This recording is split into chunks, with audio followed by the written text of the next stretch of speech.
Compare the values of the linear and exponential functions in the table below. So our linear function is right over here, 4x plus 2, and our exponential function is right over here, 4 to the 2x. Let's look at the linear function first and see how it's changing. So at x equals negative 2, we have our linear function equals negative 6. It's pretty out there in the negative area. Then it grows by a value of 4. Between negative 2 and negative 1. Then between x equals 1 and 0, negative 1 and 0, it grows by another change of 4. From 0 to 1, if you notice, this linear function always grows by the same factor, a change of 4. Let's look at how our exponential function changes.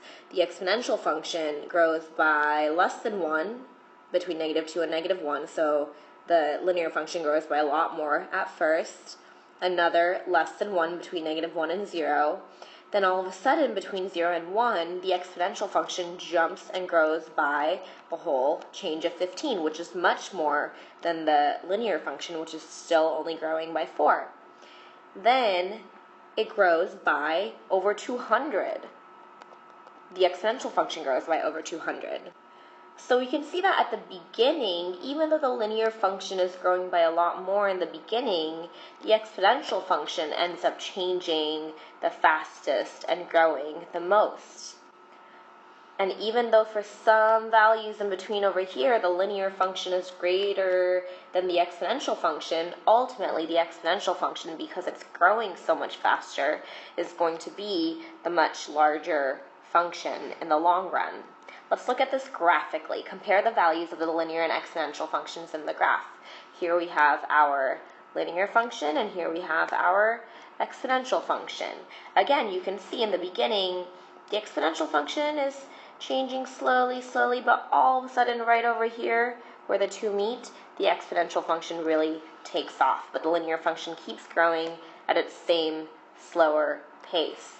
So in the long run, even though in the beginning a linear function might be growing faster, might have a greater value than the exponential function, in the long run, the linear function is always going to be of lower value, and the exponential function is always going to be of the higher value than the linear function. So again, in the long run, the exponential function will be greater than the linear function because the exponential function ultimately grows so much faster than the linear function does.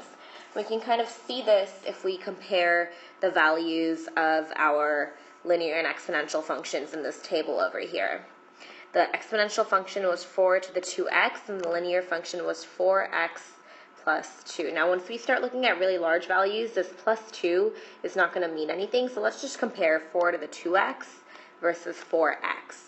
If you have 4 to the 2x and you're going by successive x values, at first you have 4 squared, which is 4 times 4.